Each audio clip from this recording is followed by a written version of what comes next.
নমস্কাৰ বন্ধু বান্ধৱীসকল, আজি মই এই ভিডিঅ'টোৰ মাধ্যমেৰে শ্ৰী শ্ৰীমদ ভাগৱত গীতাৰ কিছু মূল সাৰাংশ আপোনালোকক শুনাবলৈ গৈ আছোঁ। এনেহ'লে বন্ধু বান্ধৱীসকল, অকণো পলম নকৰাকৈ শ্ৰীকৃষ্ণৰ নাম লৈ প্ৰথম এই শ্লোকেৰে আৰম্ভ কৰোঁ আহক।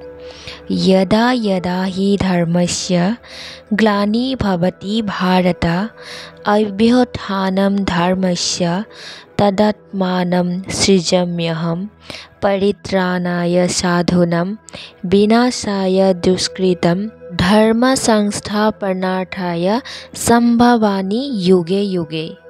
এই গীতাৰ শ্লোকফাঁকিত কোৱা হৈছে যে যেতিয়া ধৰ্ম নাশ হয়, অধৰ্ম বৃদ্ধি হয়, তেতিয়াই মই মোৰ স্বৰূপ লৈ মানুহৰ ওচৰত প্ৰকট হওঁ।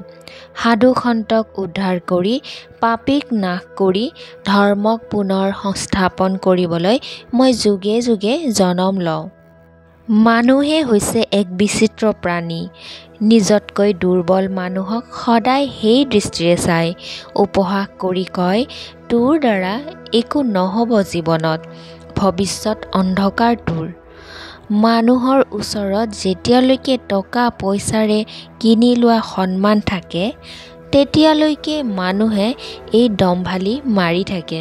তেওঁ পাহৰি যায় যে তেওঁতকৈও অস্তিত্বশালী কোনোবা আছে, সেয়া হ'ল সময় বা কাল।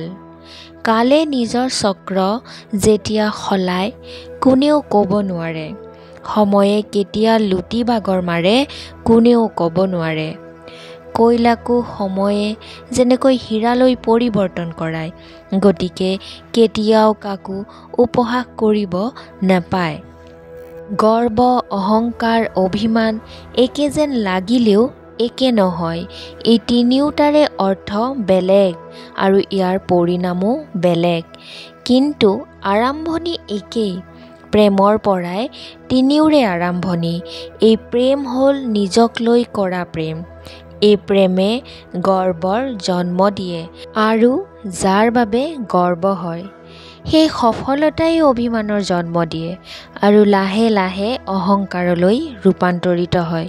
ফলত সেই অহংকাৰেই জীৱনলৈ কঢ়িয়াই আনে অন্ধকাৰ। কিন্তু সমস্যা হ'ল, ইয়াক কিদৰে জানিব পৰা যায় যে মোৰ অহংকাৰ হৈছে? ইয়াৰ উত্তৰ আমাক আমাৰ মনে দিব। যেতিয়া মানুহে জানিব যে তেওঁতকৈ বেলেগক তেওঁ সেই জ্ঞান কৰিছে, তেতিয়াই জানিব যে তেওঁ ইতিমধ্যে অহংকাৰে গ্ৰাস কৰিছে।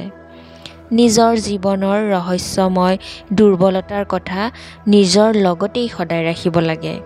মানুহ যিমানেই শক্তিশালী নহওক কিয়, তেওঁ দুৰ্বলতাৰ কথা বন্ধুক কেতিয়াও জনাব নালাগে আৰু শত্ৰুকো কেতিয়াও জনাব নালাগে, কাৰণ এই দুৰ্বলতাই মানুহক নাশ কৰিব পাৰে। যিদৰে ৰাৱণৰ অমৃতকুণ্ডৰ কথা বিভীষণে জানিছিল, সেইবাবেই ৰামচন্দ্ৰই ৰাৱণক বধ কৰিবলৈ সফল হৈছিল। সাগৰৰ পানী যেতিয়া বাষ্প হৈ যায়, তেতিয়া তাক কোনেও দেখা নাপায়।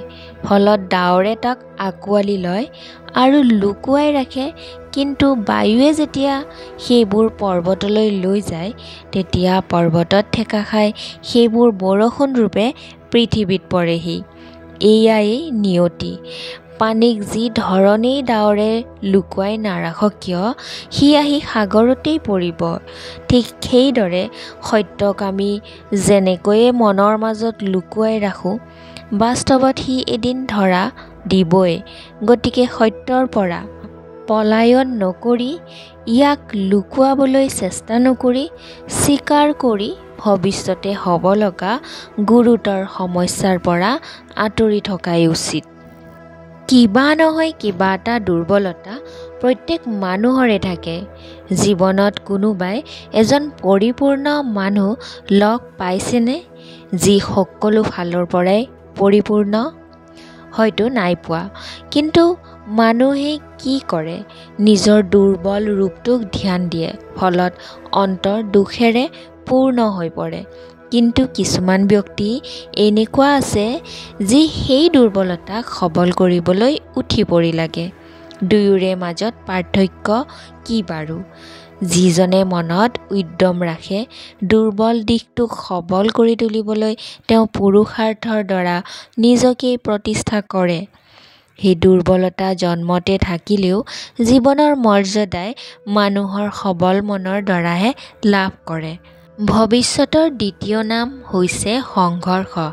অৰ্থাৎ মানুহে যেতিয়া জীৱনত কিবা নাপায় তেতিয়া ভৱিষ্যতে পূৰণ কৰাৰ কল্পনা কৰে, কিন্তু জীৱন না ভূতত থাকে না ভৱিষ্যতত। জীৱনৰ অনুভৱ এই ক্ষণতেই থাকে, কিন্তু এই সত্যক অস্বীকাৰ কৰি আমি অতীতৰ কথা স্মৰণ কৰোঁ আৰু নোপোৱাটোৰ বাবে ভৱিষ্যতৰ যোজনা বনাওঁ আৰু বৰ্তমান যি উপভোগ কৰিব লাগে তাক পাহৰিয়ে পেলাওঁ। কেতিয়াও দেখা নোপোৱা ভৱিষ্যতৰ পিছত দৌৰোঁতে এনেকৈয়ে এটা সুন্দৰ জীৱনৰ পৰিসমাপ্তি ঘটি যায়। জ্ঞান প্ৰাপ্তি সদায় সমৰ্পণ দি হয়। এই সমৰ্পণ তেতিয়া হয় যেতিয়া সমস্ত অহংকাৰ, ঈৰ্ষা, মহৎআকাংক্ষা আদিক বিসৰ্জন দি হৃদয়ক শান্ত কৰি মনক জ্ঞান প্ৰাপ্তিৰ বাবে স্থিৰ কৰি একাগ্ৰ কৰিব পাৰোঁ। তাৰ বাবে গুৰুৰ ওচৰত যিয়েই শিক্ষা লোৱা হওক তেওঁৰ ওচৰত নিজকে সমৰ্পিত কৰি শিক্ষা গ্ৰহণ কৰিলেহে জ্ঞান প্ৰাপ্ত কৰিব পাৰি। গুৰু ব্ৰহ্মা গুৰু বিষ্ণু গুৰু দেৱা মহেশ্বৰা গুৰু সাক্ষাৎ পৰম ব্ৰহ্মা তস্मै শ্ৰী গুৰুৱে নমঃ। আমাৰ প্ৰতিটো কৰ্মই কাৰ্য, কিন্তু প্ৰতিটো কাৰ্যই কৰ্ম নহয়।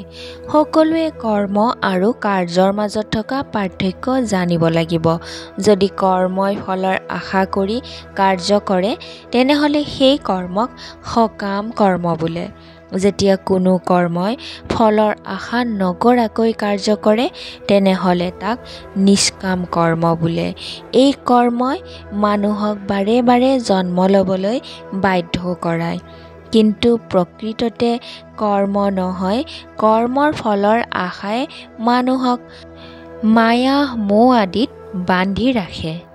যদি ফলৰ আশা নকৰি সুখ দুখ লাভ লোকচান জয় পৰাজয়ৰ আশা নকৰি নিজক দায়িত্ব পালি নিষ্কাম কৰ্ম কৰা হয় তেনেহ'লে এই জীৱনতেই সুখ প্ৰাপ্তি লাভ কৰিব পাৰি। এয়াই কৰ্মযোগ। জীৱনকালত সকলোৱে কৰ্মযোগী হোৱা উচিত। আমি কেৱল আত্মাহে। আমাৰ আত্মাত থকা শৰীৰ কেৱল মৃত্যুৰ আগমুহূৰ্তলৈকেহে। আত্মাই কেৱল শৰীৰ নামৰ যন্ত্ৰটোক ব্যৱহাৰ কৰে, বাকী সকলো মায়া।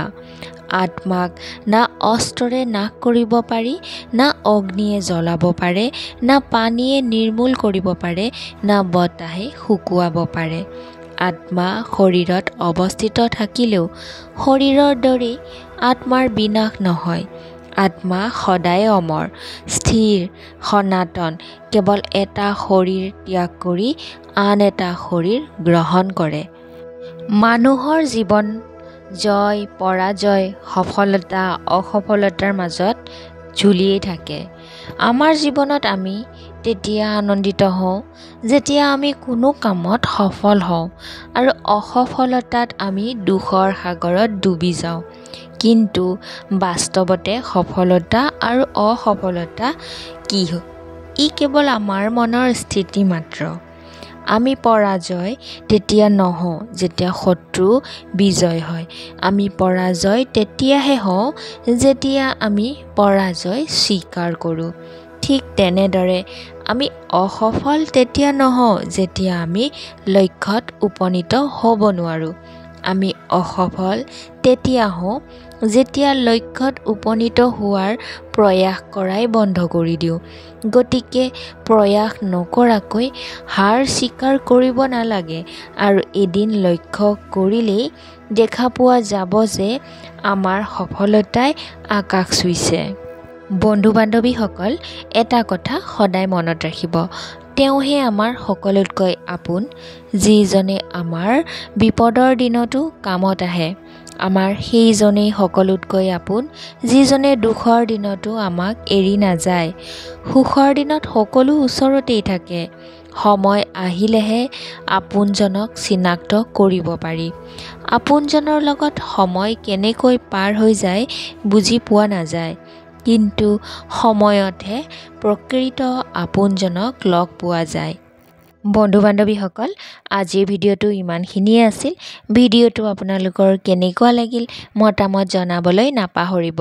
আৰু যদি ভাল লাগিছে তেনেহ'লে লগ বন্ধুৰ মাজত শ্বেয়াৰ কৰি দিব আৰু লাইক এটাও কৰি দিব। কমেণ্ট বক্সত জয় শ্ৰীকৃষ্ণ বুলি লিখিলেই হ'ব। তেনেহ'লে আজিলৈ আহিছোঁ। ধন্যবাদ।